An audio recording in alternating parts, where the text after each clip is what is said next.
Hello children, how are you all? I hope you all are hale and hearty. Everyone in your family is hale and hearty and everyone is fit and fine. So I welcome you all to the Physics Wala Foundation channel Uran Reloaded batch. I know you all were waiting for political science and economics lecture ki kab aayenge ma'am kab aayenge. So here we are starting our first chapter of political science, that is power sharing. I welcome you all once again. And also I just want you to remember जो हमने class 9th में किया था democracy, तो वो democracy का जो essence है वो हमें कभी नहीं भूलना, बिकॉज क्लास 10th में क्या होता है कि डेमोक्रेसी पूरा तो हम नहीं पढ़ते बट डेमोक्रेसी के जो एलिमेंट्स होते हैं उनको हम पढ़ते हैं, तो विच मीन्स कि डेमोक्रेसी का ही एक एक्सटेंशन होता है क्लास 10th में. Alright, so before starting with the chapter power sharing, just a quick tip. जब हम एनसीईआरटी की बुक खोलते हैं, ठीक है, तो उसके अंदर सबसे पहले बेल्जियम श्रीलंका एग्जाम्पल है, तो हमें थोड़ा सा इसमें थोड़ा ट्रिकी खेलना अपने आप से कि हमें बेल्जियम श्रीलंका नहीं करना, because those are mainly examples of power sharing. सबसे पहले हमें ये समझना कि पावर शेयरिंग है क्या. अगर हम अपना टोर देखें डेमोक्रेसी का, जो हमने लास्ट ईयर पढ़ा था, पूरा हमारे सारे चैप्टर्स डेमोक्रेसी पे बेस्ड थे. तो डेमोक्रेसी क्या है? Democracy is a form of government in which rulers are elected by the people, है ना. यही है मेजर जो क्रक्स है डेमोक्रेसी का. और उसके बावजूद हमने ये भी पढ़ा था कि सब बहुत सारे, जैसे हमने किया था इंस्टीट्यूशंस, वर्किंग ऑफ इंस्टीट्यूशंस किया था, तो पावर किसी के एक के हाथ में थोड़ी थी. Power obviously divided, power gets divided, power gets shared. जैसे कि हमने पढ़ा था लेजिस्लेचर, देन वी उसके बाद लेजिस्लेशन में क्या किया हमने, एग्जीक्यूटिव, और उसके बाद हमने किया जुडिशरी. तो पावर गेट्स डिवाइडेड ना. तो ऐसे ही हमने इसी चैप्टर को, इसी चीज को थोड़ा सा आगे बढ़ाना है और हमने चैप्टर पढ़ना है अपना पावर शेयरिंग का. Without wasting any time, let us start the chapter of power sharing. ठीक है, सबसे पहले हम मतलब जानेंगे कि पावर शेयरिंग का मतलब क्या होता है with a small example of a family. तो जैसे कि पावर शेयर होती है, हम पॉलिटिकल साइंस में तो आएंगे ही, but before that a quick example देखने के लिए कि पावर और भी कैसे शेयर होती है. This is just an example of a family to show कि पावर शेयरिंग का मतलब क्या है. ठीक है, तो जैसे कि हमारे अंदर फैमिली है, फैमिली के अंदर कौन होते हैं? ग्रैंड पेरेंट्स होते हैं, पेरेंट्स होते हैं, सिबलिंग्स होते हैं. सो this is a normal example. कईयों की फैमिली न्यूक्लियर फैमिली होती है, कईयों की फैमिली जॉइंट फैमिली होती है. तो इतना हमें डीपर मीनिंग में नहीं जाना फैमिलीज को लेकर, बट हमने बस एक चीज समझनी है, पावर शेयरिंग और फैमिली का क्या हम इसके अंदर समझ रहे क्रक्स. तो फॉर एग्जाम्पल जैसे कि हमारे ग्रैंड पेरेंट्स होते हैं, ठीक है, तो ग्रैंड पेरेंट्स के पास ऑफ कोर्स रोल होता है, राइट. उनके पास भी पावर होती है. कैसी पावर होती है? रिगार्डिंग प्रॉपर्टी होती है. उनके पास पावर होती है कि वो थोड़ा सा अपनी जो पूरी इंटायर रिलेटिव्स है उनको मैनेज कर सके. तो ऑफ कोर्स ग्रैंड पेरेंट्स के पास अलग पावर होती है. कमिंग टूवर्ड्स हमारे पेरेंट्स के अंदर फादर के पास अलग पावर होती है, मदर के पास अलग पावर होती है, फादर के पास पावर होती है related to all the financial things. This is again an example. ठीक है, और नेक्स्ट मदर के पास पावर होती है. मदर क्या करती है? पूरा हाउस होल्ड संभालती है. And also today all most of the women are working women, तो उनके पास पावर शेयरिंग, एक हाथ में और पावर होती है related to money matters and everything. So power gets shared among the parents also, मतलब विच मीन्स कि पेरेंट्स का भी फैमिली के अंदर अपना ओपिनियन होता है, अपनी पावर होती है, अपना पर्सपेक्टिव होता है. And then comes towards our siblings. जैसे कि अब कहीं बोलोगे कि मेरी बड़ी बहन नहीं है, so here there is an elder sister and there is a younger brother. तो सिबलिंग्स बेसिकली, तो हम छोटे बच्चे जो घर में होते हैं उनके पास भी पावर होती है रिगार्डिंग स्मॉल स्मॉल थिंग्स. ठीक है, कुछ ना कुछ, कोई ना कोई पावर रहती है हमारे अंदर भी, जो हम अपना फेयर शेयर दे सकते हैं अपनी फैमिली को. ठीक है, तो this is an example to show कि एक फैमिली के अंदर भी ग्रैंड पेरेंट्स के पास अलग पावर होती है, पेरेंट्स के पास अलग पावर होती है. पेरेंट्स के अंदर भी अगर हम आगे बाइफरकेट करें, फादर के पास अलग होती है, मदर के पास अलग पावर होती है. Then we have siblings, elder sister, elder brother, जो भी आपके हैं, एंड देन यंगर ब्रदर. सबके पास अलग अलग पर्सपेक्टिव है, अलग अलग पावर है. एंड व्हाट इफ सिर्फ ये सबके पास पावर्स ना हो के सिर्फ एक, अगर हम देखें कि सिर्फ ग्रैंड पेरेंट्स के पास पावर होती, तो क्या होता कि ऑफ कोर्स उनका डोमिनेंस रहता और किसी का फेयर शेयर नहीं रह पाता अपनी एक फैमिली के लिए. तो क्या होता है जब हम पावर शेयर करते हैं, व्हेन पावर गेट्स शेयर्ड, ठीक है, पावर शेयर हो रही है between all the family members, उससे क्या हो रहा है? Which means it leads to a happy family, right. It leads to a happy family, एक हैप्पी फैमिली को लीड करता है. तो विच मीन्स कि एक, जैसे कि ये होम में एक फैमिली है, तो एक फैमिली के अंदर अगर सबका इनपुट रहता है, सबका अपना पर्सपेक्टिव रहता है, सबका अपनी पावर मेंटेन रहती है, सबकी अपनी अपनी ड्यूटीज असाइंड रहती है रिलेटेड टू सम और दी अदर थिंग्स, तो उससे क्या होता है, एक बहुत अच्छी फैमिली बन पाती है, एक हैप्पी फैमिली बनती है। ऑन दी अदर हैंड अगर हम एक और एग्जांपल ले जिसके अंदर सिर्फ एक ग्रैंड पेरेंट्स जो है उन कपल के पास सारी पावर है और किसी की पावर नहीं, तो which doesn't lead to a happy family, right. तो क्या होगा, एक उसमें डोमिनेंस रहती है, हर किसी का फेयर शेयर नहीं होता, तो विच मीन्स कहीं ना कहीं जो कॉन्फ्लिक्ट्स होते हैं वो राइज होते हैं। तो it's better that everyone in the family has a equal power, या इक्वल नहीं कह सकते तो ये कह सकते हैं कुछ ना कुछ पावर रहती है। तो उससे क्या होता है, एट द एंड एक फैमिली हैप्पी कहलाती है, right. This is just an example to show how power sharing is important in political sense also. Okay, now what we'll come to this example. अब बुक में भी आपके दो example दिए गए हैं, बेल्जियम एंड श्रीलंका के। So now we can come to understanding Belgium or Sri Lanka examples, but before that also we need to know certain concepts, which means power sharing. So power sharing means power gets divided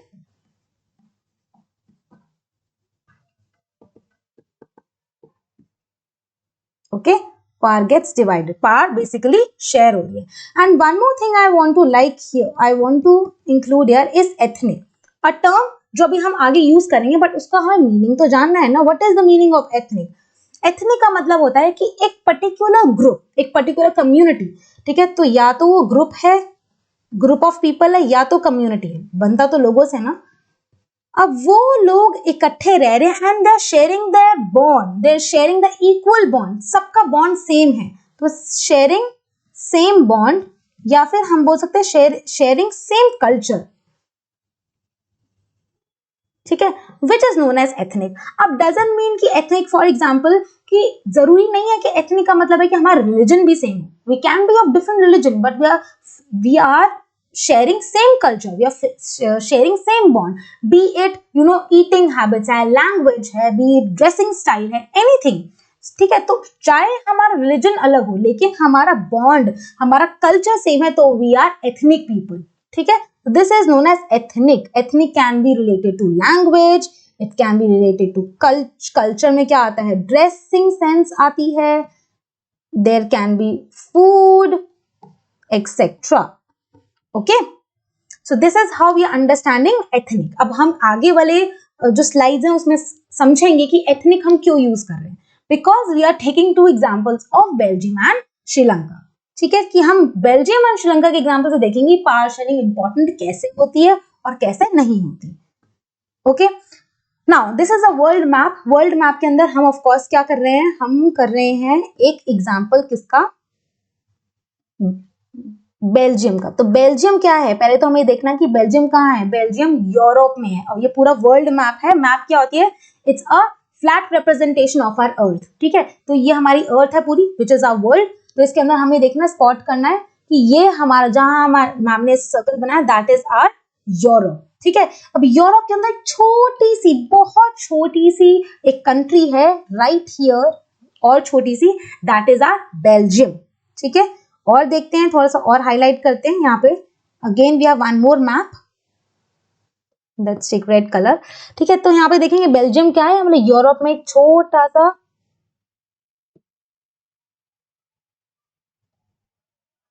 this, तो red part जो इसमें I think आपको थोड़ा सा ध्यान से देखना पड़ेगा, दैट इज बेल्जियम, ठीक है। ये हमारा बेल्जियम है। और बेल्जियम क्या है, आपकी बुक में ऐसे ही लिखा गया है कि बेल्जियम को हरियाणा से कंपेयर किया गया। हरियाणा को इसलिए कंपेयर किया गया है बेल्जियम से, बिकॉज जितना हरियाणा है ना साइज में, उतना बेल्जियम है। मतलब एक तरह से ये बताने के लिए कि Belgium is a small country in Europe, ठीक है। अब इसको हमें ये देखना है, इसकी बाउंड्रीज कहाँ कहाँ से शेयर हो रही, कौन कौन सी शहर से। सो फर्स्ट देखो, ये इसकी बाउंड्री शेयर हो रही है फ्रांस से, then there is Luxembourg, then there is Germany and then there is Netherland. तो यहाँ से इसकी बाउंड्री बेसिकली शेयर हो रही है, ठीक है। ये भी आपकी बुक में दिया गया, वेरी इजी एंड कुछ मुश्किल नहीं है इसमें। इट्स जस्ट दैट थोड़ा ध्यान से सुनो and then read you NCERT. NCERT read करोगे, एक बार समझ नहीं आएगा, कैसे लगेगा अरे ये तो सब मिक्स हो गया, नहीं। पर जैसे जिस सीक्वेंस से मैं आपको करवाना चाह रही हूँ, उसी सीक्वेंस में आप पढ़ोगे, उसी सीक्वेंस में आप रीड करोगे, you will be understand like really good, ठीक है। नेक्स्ट अब आ गया, हमने बेल्जियम को बिल्कुल पहले वर्ल्ड मैप पे देखा, फिर हमने यूरोप का मैप देखा and then we are coming to Belgium. ठीक है, अब हम बेल्जियम की एथनिक कॉम्पोजिशन देखेंगे। अब एथनिक हमने वर्ड किया था अभी, एथनिक का मतलब भी समझा था हमने, एथनिक कॉम्पोजिशन।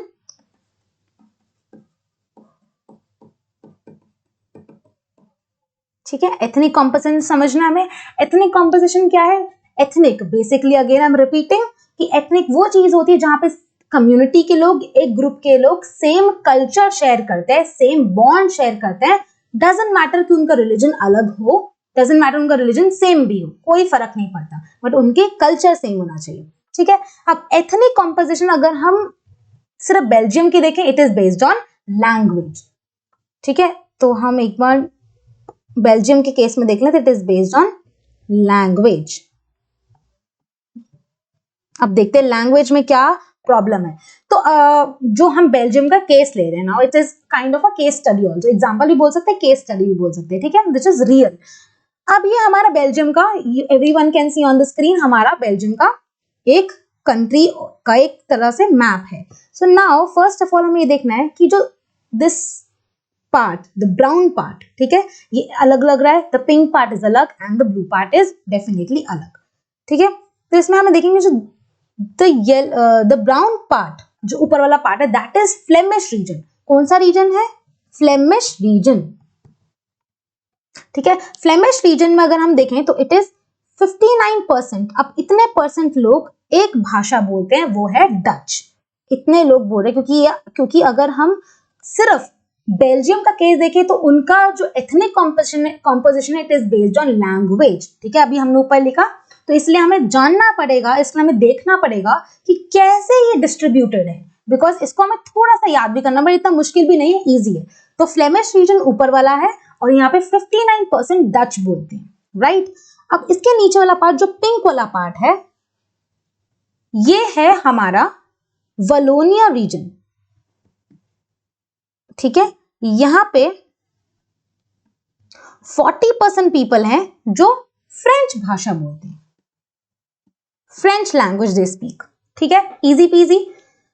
ऊपर वाला फ्लेमिश रीजन है, 59% लोग रहते हैं वहां पर डच बोलते हैं। वलोनिया रीजन पिंक वाला है नीचे, वहां पे 40% पीपल वो फ्रेंच बोलते हैं। एंड अपार्ट फ्रॉम दिस एक परसेंट और है यहाँ पे लोग, दिस पार्ट, अगर मैं इसको थोड़ा हाईलाइट करूं, I think it is visible. So this part here 1% people कौन सी भाषा बोलते हैं? जर्मनी। ये वाले पार्ट में 1% people speak German language. Sorted. ठीक है, तो हो गया पूरा 100%।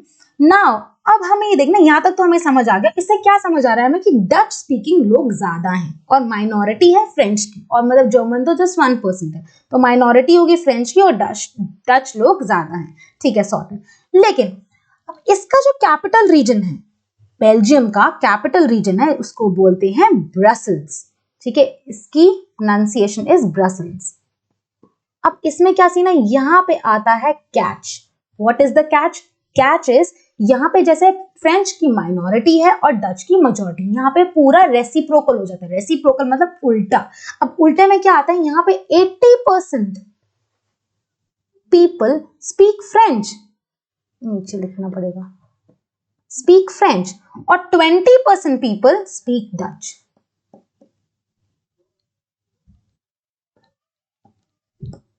ठीक है, 20% लोग डच बोलते हैं और ब्रसल्स के अंदर 80% लोग बोलते हैं फ्रेंच। अब यहाँ पे क्या होगा, पूरा उल्टा हो गया। तो मतलब कैपिटल के अंदर अलग हिसाब किताब चल रहा है लैंग्वेज को लेके, और पूरी कंट्री के अंदर अलग हिसाब किताब चल रहा है। अब जैसे कि अगर हम थोड़ा सा इसको और समझने की कोशिश करें, थोड़ा और चॉक डाउन करें, for example Delhi is the capital of India, right. तो दिल्ली के अंदर सोच लो कि कोई और भाषा बोली जा रही है, मतलब किसी और भाषा की माइनॉरिटी है, और पूरे देश में किसी और भाषा की माइनॉरिटी है, मतलब थोड़ा सा ऑपोजिट चल रहे हैं। तो क्या होगा, दिल्ली तो देखा जाए है तो कैपिटल रीजन, थोड़ा सा कैपिटल होता है, वहां पे कैपिटल का थोड़ा सा डोमिनेंस होता है, राइट। तो अब यहाँ पे है पूरा उल्टा चल रहा है।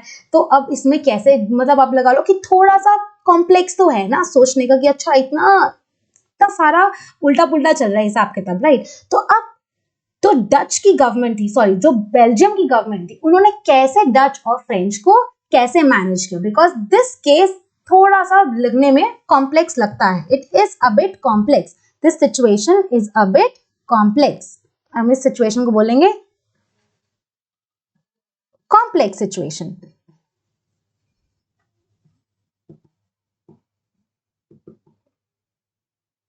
Okay, so this situation is complex situation. अब इस सिचुएशन को कैसे ठीक किया होगा गवर्नमेंट ने, एक मिनट देख लेते हैं.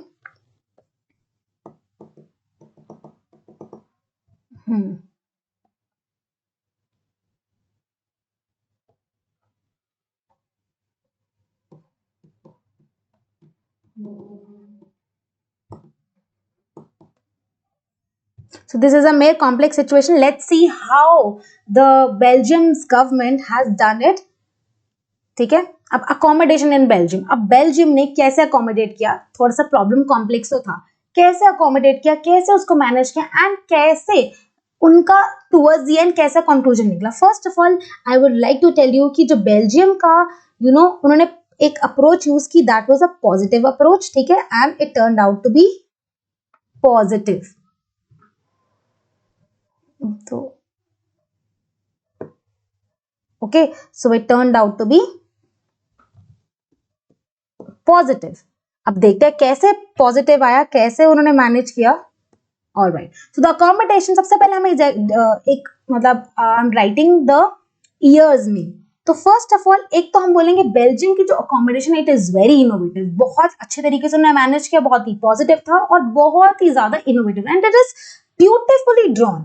मतलब कितने अच्छे तरीके से उन्होंने ये चीज मैनेज की. होना चाहे तो लड़ाइयां भी हो सकती है ना, होना चाहे तो सॉर्ट भी हो सकता है. तो उन्होंने सॉर्ट वाला रास्ता चूज किया. तो सॉर्ट वाला रास्ता कैसे चूज किया, सबसे पहले उन्होंने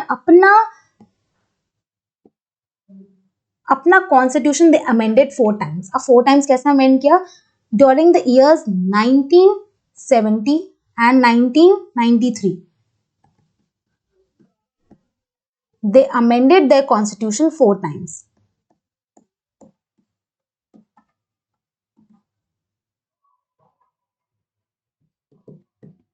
चार बार जाके उन्होंने अपना 4 टाइम्स मतलब 4 बारी उन्होंने अपना कॉन्स्टिट्यूशन अमेंड किया, just to be very very very कि उनको बहुत ही पॉजिटिव रखना है, बहुत ही कुछ लड़ाइयाँ नहीं करनी, बहुत ही स्टेबल रखना है और बहुत ही अच्छा लेके जाना है. तो फर्स्ट ऑफ ऑल क्या किया उन्होंने, गवर्नमेंट में जो सेंट्रल गवर्नमेंट होती है उन्होंने सबसे पहले क्या किया उसके अंदर,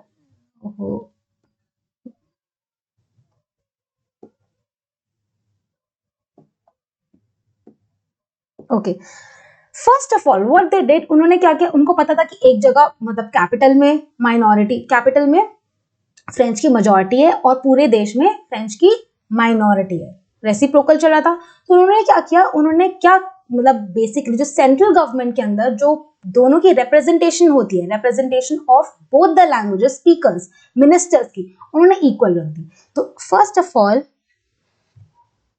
रेस इन द कॉन्स्टिट्यूशन उन्होंने अपना अमेंड कर दिया कि number of Dutch speaking ministers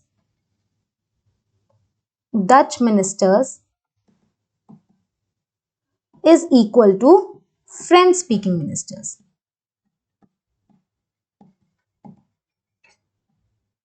बहुत ही बढ़िया होगा, कोई लड़ाई नहीं होगी. ठीक है, अब आप देखो कि अगर आपके स्कूल में या आपके कहीं पर भी wherever you go, स्कूल वाला एग्जाम्पल तो मुझे देते हुए भी आप ऐसा लगता है कि क्या हम इमेजिन कर भी पाओगे कि नहीं, बट हाँ इमेजिन तो कर सकते हो स्कूल का example. So in your school for example कि आप देखो कि भाषा को रिलेटेड इतना मतलब लड़ाई चल रही हो. ठीक है, तो टीचर क्या कहेगी, ठीक है कोई बात नहीं, मॉनिटर अगर बनाना है तो ठीक है दोनों भाषाओं का साथ में बना दे. मतलब लगाओ कि 2 भाषाएं या 2 लैंग्वेजेस बहुत ही प्रिडोमिनेंसी हैं कि इंग्लिश हिंदी ले लो फॉर एग्जाम्पल है. ओके, डोंट टेक इट कि अभी लिखना नहीं है कहीं पर भी है, it's example to just to make sure कि आपको समझ आए. तो इंग्लिश और हिंदी प्रिडोमिनेंट, मतलब 20 बच्चे इंग्लिश बोलते हैं, सिर्फ इंग्लिश बोलते हैं, 20 बच्चे सिर्फ हिंदी बोलते हैं. राइट, तो अब इसको कैसे कर्व करना है, फॉर एग्जाम्पल टीचर बोले कि ठीक है हिंदी का ले लेते हैं, तो बहुत ही ज्यादा वो मतलब एक तरह से हो गया कि ना इक्वल रिप्रेजेंटेशन अगर हम दे देंगे तो क्या होगा कि मॉनिटर्स भी मैम ऐसे बना दिए कि एक इंग्लिश का ले लिया और एक हिंदी, एक इंग्लिश स्पीकिंग वाला मॉनिटर, एक हिंदी स्पीकिंग वाला मॉनिटर, तो क्या होगा इक्वल हो जाएगा और लड़ाइयां नहीं होंगी उसमें. This was just an example, I hope आपको समझ आ गया होगा. सो ऐसा करके क्या किया उन्होंने, कॉन्स्टिट्यूशन के आधार पर number of Dutch ministers equal कर दिया फ्रेंच स्पीकिंग मिनिस्टर से। ठीक है, तो क्या होगा, इसमें कोई लड़ाई नहीं होगी, जितने फ्रेंच स्पीकिंग मिनिस्टर्स है उतने डच स्पीकिंग मिनिस्टर्स है। ठीक है, अब सेकंड में उन्होंने क्या किया, सेकंड जो उन्होंने ब्यूटीफुली मैनेज कैसे किया, मोस्ट ऑफ द पावर्स जो सेंट्रल गवर्नमेंट पे थी, right, why it's not working, most of the powers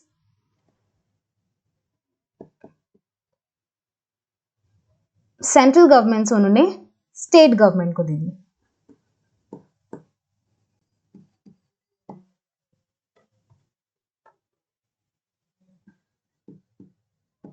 तो इससे भी क्या होगा, यहां पे उन्होंने क्या किया, दे शेयर द पावर, सारी पावर सेंट्रल को नहीं दी, कहीं पावर स्टेट में भी दे दी, तो क्या होगा, पावर शेयर होगी और इक्वल थोड़ा सा डिवीजन भी हो गया पावर का, तो विच डजंट मीन कि एक की मेजॉरिटी, डजंट मीन कि एक ही डोमिनेंस है, पावर शेयर हो गई, right, alright, thus what happened here, power got divided, और हम ये भी बोल सकते हैं power got shared, ठीक है, which is a good sign. On the other hand, एक और जो प्रॉब्लम उन्होंने देखी थी, जो आ रही थी, number third,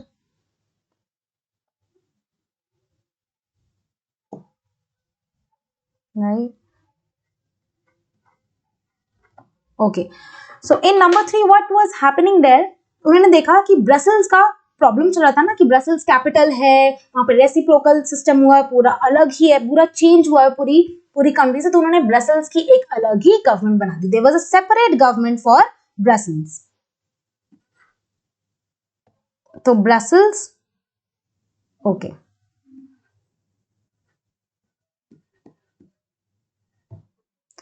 it's not coming right,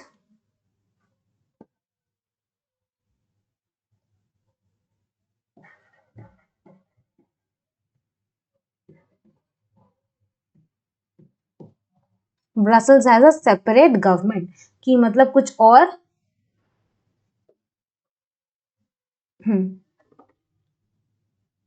children, you have to bear with the handwriting because it is difficult for me also to write here, but nevertheless you have to manage. Okay, so Brussels had a separate government, Brussels की अलग से एक separate government बना दी उन्होंने, कि और भी कोई परेशानी नहीं होगी अगर ब्रसेल्स की अलग गवर्नमेंट है और पूरे देश की अलग है, विच मीन्स कि ऐसा होगा ना कि लड़ाइयां नहीं होगी, कॉन्फ्लिक्ट नहीं होगा। Alright, so the last one, fourth point, जिससे और भी अच्छा टर्न आउट हुआ पॉइंट वाज कि उन्होंने एक और गवर्नमेंट बनाई, we had central government here, we had state government, एक और गवर्नमेंट बनाई, that was community government. So there was one more government which was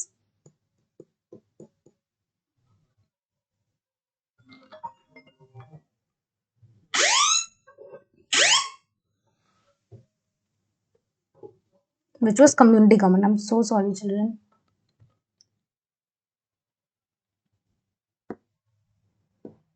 Okay, so there was one more government, that was community.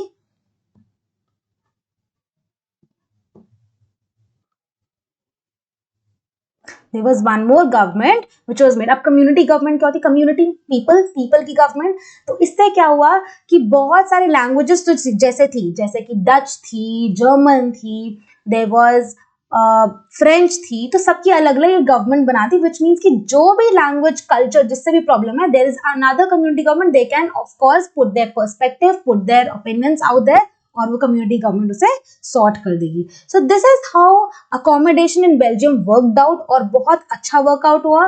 और इससे भी अच्छा एक और चीज वर्कआउट हुई कि जब यूरोपियन यूनियन बना, बहुत सारी यूरोपियन कंट्रीज इकट्ठी हुई, उन्होंने अपना यूनियन बनाया, तो ब्रसेल्स इतना अच्छा उन्होंने टर्न, मतलब एक सिचुएशन को टर्न आउट कर दिया पॉजिटिव अप्रोच यूज करके। सो क्या हुआ, उन्होंने अपनी हेडक्वार्टर्स जो चूज किया वो ब्रसेल्स को किया। ठीक है, so let me right this point also here, which is an important point. Okay, so when European Union was made, okay, I hope you can see here.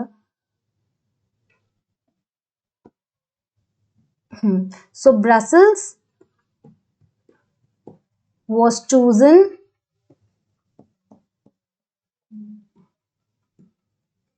as a headquarter when European Union was formed. EU, European Union. ठीक है children? So I hope this accommodation in Belgium is a bit clear to you because 4 points है, ज़्यादा मुश्किल points है. It is very easy and it is a positive approach. Okay, so let's see. Okay, next, this was an example जो हमने Belgium में किया. I hope this is very clear. Let us recall once again.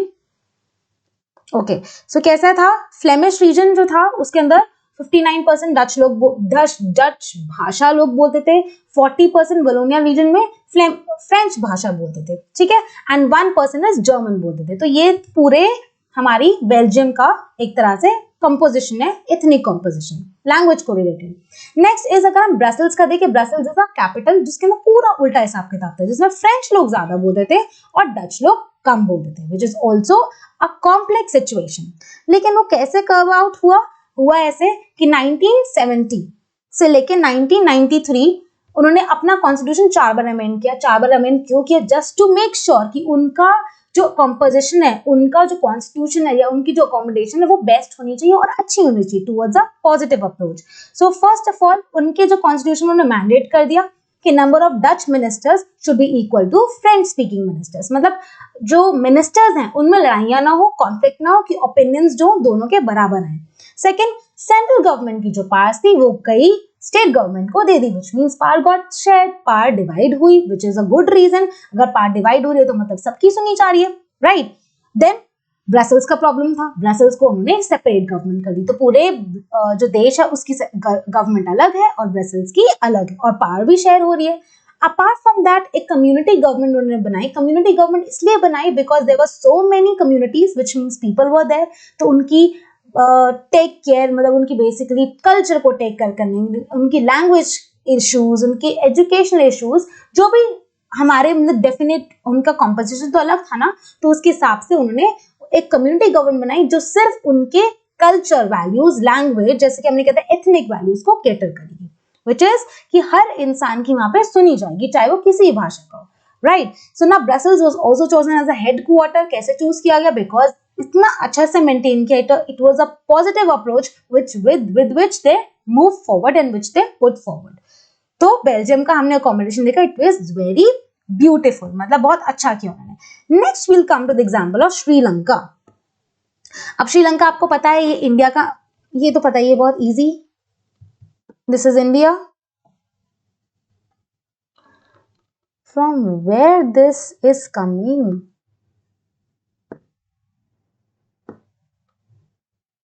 Okay, so this is our India, and India का अगर हम देखें तो it is an island nation जो नीचे से आता है, which is our, I'm so sorry children, first lecture we have to face all these things. Okay, so an island nation आता है, and the island nation is Sri Lanka.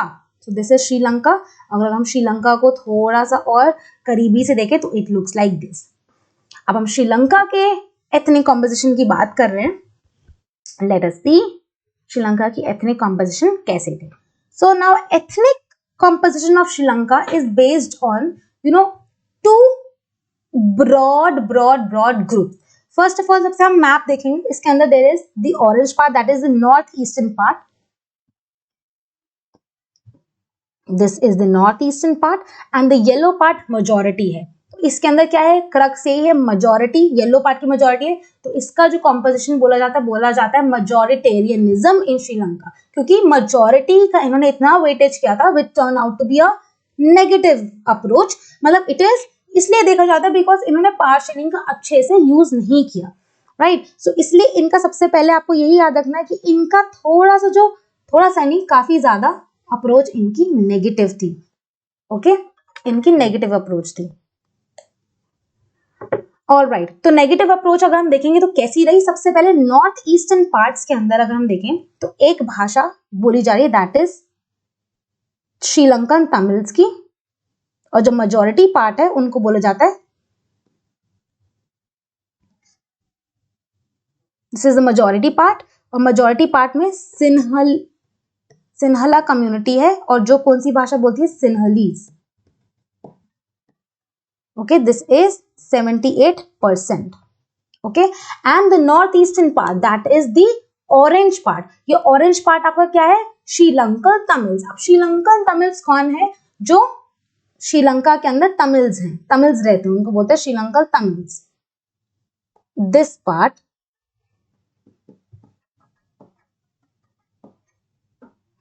Tamils.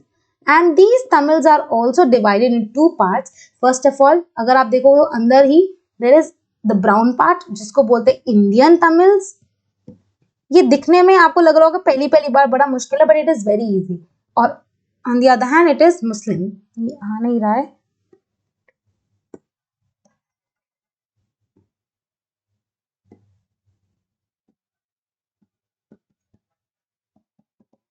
ठीक है, अब एक और बार रिवाइज करते हैं, because according to me we should always revise. According to me we should always,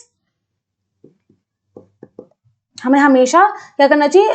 repeat करना चाहिए. अकॉर्डिंग टू मी रिपीट कर करके we get to know things easily.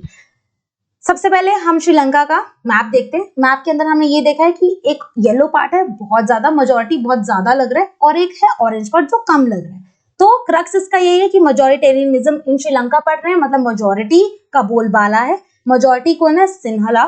सिन्हला community है जो सिन्हलीज लैंग्वेज स्पीक करती है. 78%, बहुत ज्यादा मेजॉरिटी है उस कम्युनिटी की. On the other hand the north eastern part, हम इसको नॉर्थ ईस्टर्न इसलिए बोलते हैं कि नॉर्थ के पार्ट में पड़ता है और ईस्ट के पार्ट में पड़ता है, और श्रीलंका.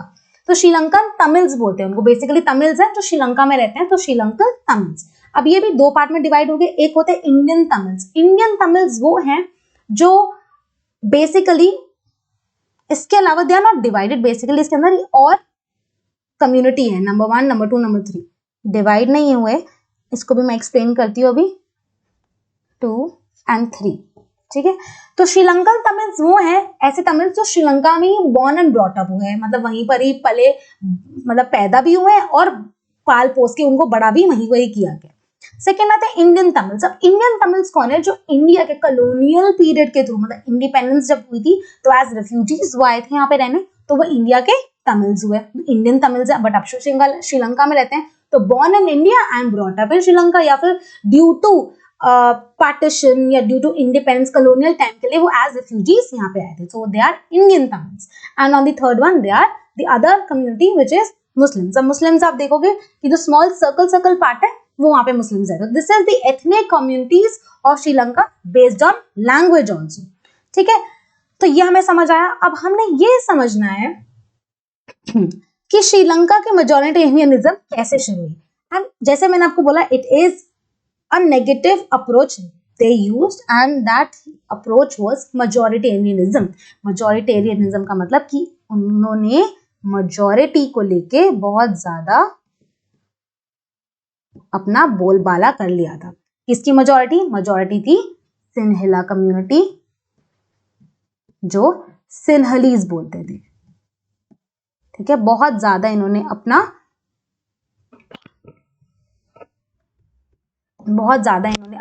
बोलबाला कर लिया था. कि मतलब ऐसा हो रहा था कि सिर्फ, मतलब पूरे देश में सिन्हला पीपल रहते हैं, पूरे देश में से सिन्हलीज बोली जाती है. तो and in 1956 an act was passed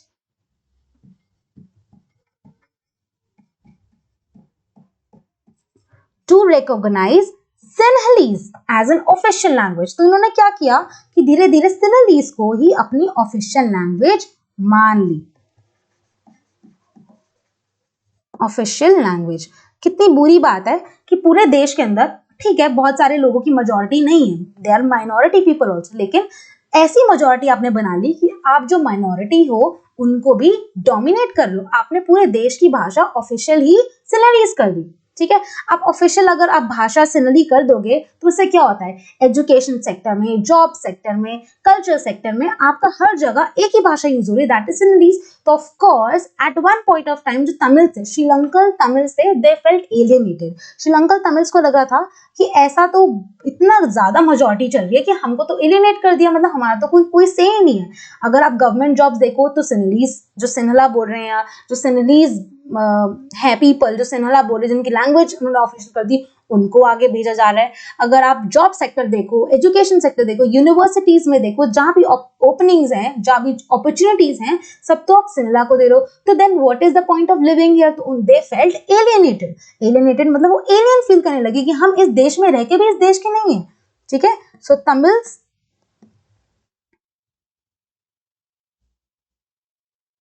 right here, at one point of time, Sri Lankan Tamils, to this,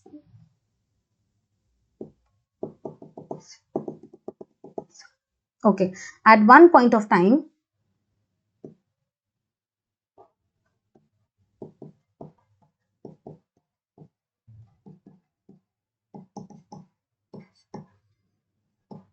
Sri Lankan Tamils felt alienated. ठीक है, एलिनेटेड क्यों फील करने लगे? हर जगह से उनको एक तरह से निग्लेक्ट किया जा रहा था, हर जगह से उनको इग्नोर किया जा रहा था। उनके बच्चे अगर यूनिवर्सिटी में पढ़ना जा रहे हैं तो किस उनको अपॉर्चुनिटी नहीं मिल रही है, अगर वो जॉब करने जा रहे हैं तो उनको अपॉर्चुनिटी नहीं मिल रही, अगर वो कुछ भी एक्टिविटी करने जा रहे हैं, beat anything, job sector, education sector, कुछ कल्चर सेक्टर में उनको अपॉर्चुनिटी ही नहीं मिल रही। तो they felt very cheated, also they felt very alienated. जब उन्होंने 1956 में सिनलीज को अपनी एक एक्ट पास करके सिनलीज को अपनी ऐसी भाषा, अपनी ऑफिशियल भाषा बना रही, दे फेल्ट एलिनेटेड। उनको ऐसा लगा कि उनके साथ धोखा हो रहा है। And then they were like कि हमें यहाँ रहने का मन ही नहीं है, जब हमारे यहाँ से नहीं है, हम यहाँ कुछ काम नहीं कर पा रहे, हम यहाँ पढ़ाई नहीं कर पा रहे, हमें इतना डोमिनेट किया जा रहा है हर एक सेक्टर में, then there is no point of living, no point of living there. ठीक है, उसके बाद क्या किया?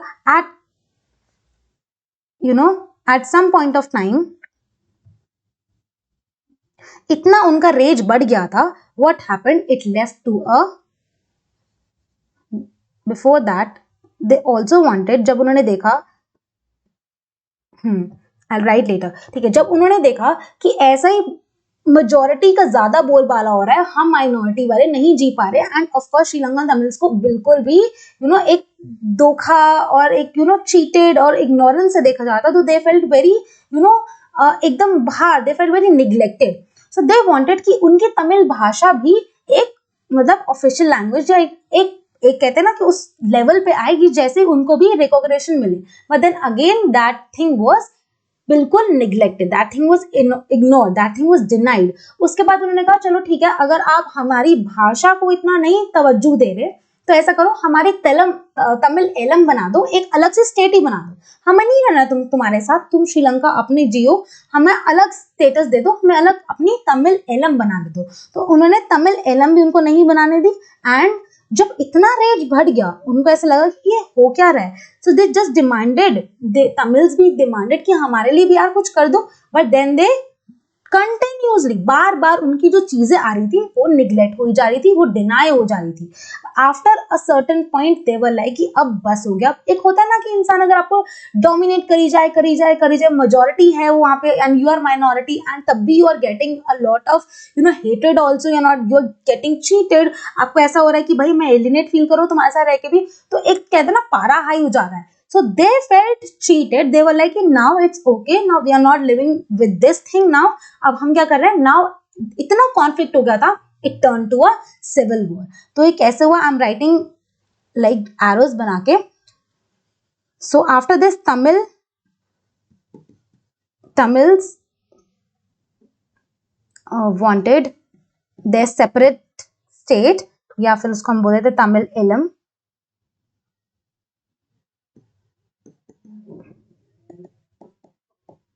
But it was denied, and all these things led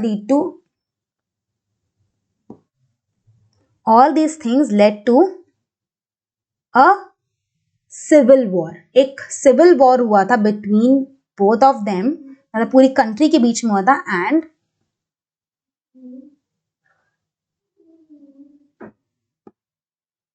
okay, I think there is no space left, so it led to a civil war, which was of course not called for और ये नहीं होना चाहिए। ये सारी चीजें इतनी hated में बदल गई तमिल से रिलेटेड और सिनेलास। ऑफ कोर्स एक जैसे कि अभी मैंने समझाया कि जब मेजॉरिटी इतना डोमिनेट करने लग जाती है एक माइनॉरिटी को, एक पारा हाई हो जाता है and it led to a civil war. So civil war में क्या होता है, there is a lot of bloodshed, लड़ाइयाँ होती हैं, यू नो पीपल मार दिए जाते हैं। लड़ाइयाँ में ऑफ कोर्स लड़ाई दो एक ताली एक हाथ से तो बचती नहीं है ना, तो दोनों लड़ते हैं, people were killed, there were lot of bloodshed, एक तरह से पूरा माहौल ही खराब हो जाता है।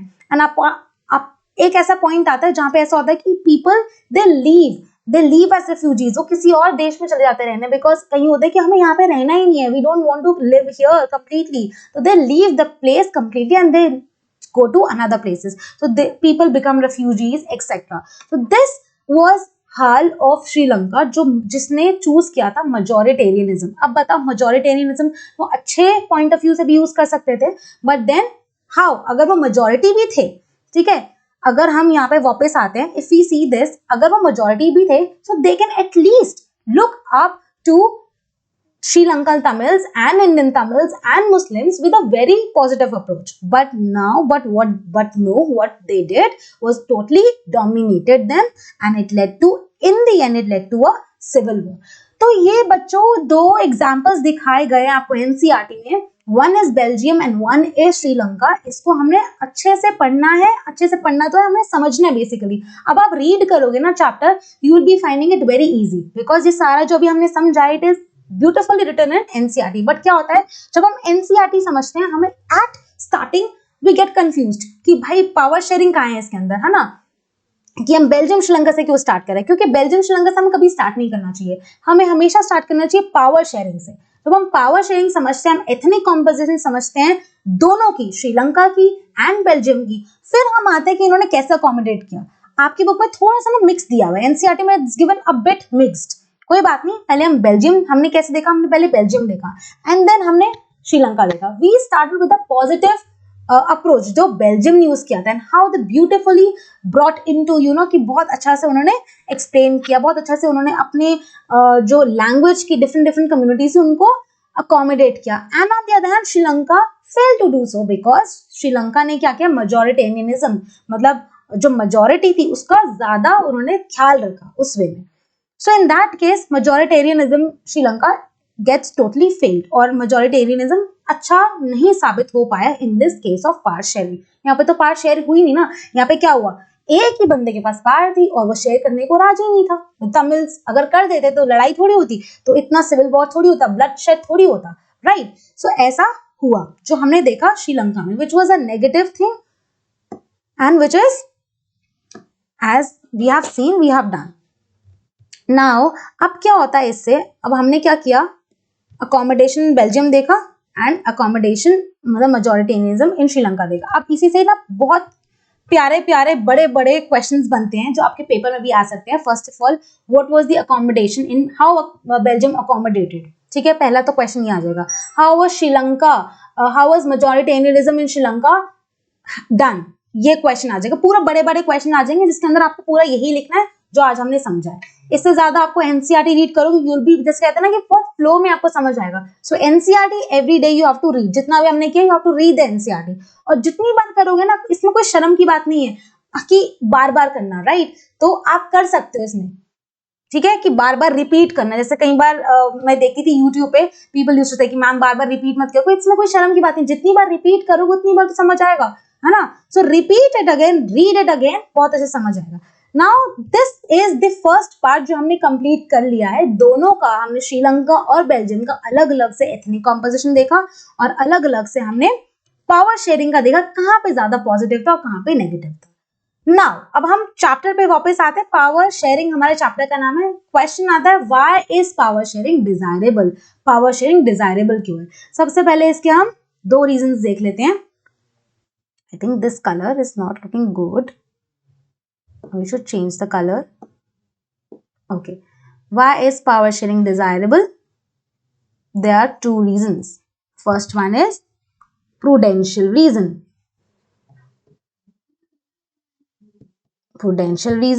and the other one is moral reason. ठीक है, दो reasons रहते हैं इसके हमेशा। प्रूडेंशियल रीजन में क्या है, power sharing is desirable because, अभी जो हमने पढ़ा एग्जाम्पल से ही आंसर्स निकलते हैं। पावर शेयरिंग डिजायरेबल क्यों है, डिजायरेबल का मतलब क्या है कि अच्छी क्यों है, डिजायर क्यों करते हैं इसको, it is good because it helps to reduce conflict. ठीक है, अगर हम जब भी हमने पावर शेयरिंग की कोई भी बात आ रही है ना, आप बेल्जियम का एग्जांपल ले लो, क्योंकि बेल्जियम के एग्जांपल में ऐसी चीजें हुई थी, सब चीजें मिक्स हो गई थी और सारी चीजें बहुत पॉजिटिव अप्रोच, पॉजिटिव और खुश खुश लग रहा था समय, बहुत अच्छा भी लगता है पढ़ाने में। श्रीलंका का क्या होता है कि जब हम पढ़ते भी हैं, जब भी हम अब इवन व्हेन यू रीड तो ऐसा लगेगा कि ब्लड शेड हुआ है, सिविल वॉर हो गया, मतलब ऐसा लगता है कि थोड़ा सा नेगेटिव सी लगता है उसके अंदर। तो जब भी पावर शेयरिंग का कोई भी क्वेश्चन आए जो आपको समझ नहीं आ रहा हो, go back to the example of Belgium समझने के लिए। तो प्रूडेंशियल रीजन क्या होता है कि जिसमें power sharing is desirable because it helps to reduce conflict, conflict नहीं होता, स्टेबिलिटी आती है, देयर इज स्टेबिलिटी।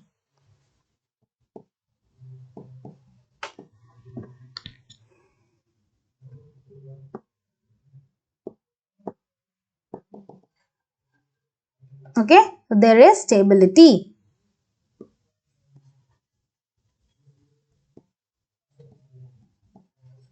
स्टेबिलिटी होती है, ऑफ कोर्स जब कॉन्फ्लिक्ट रिड्यूस होगा, जब कॉन्फ्लिक्ट मतलब लड़ाइयां ही नहीं होंगी तो स्टेबिलिटी आएगी ना, स्टेबिलिटी का बढ़ावा होता है, there is increase in stability.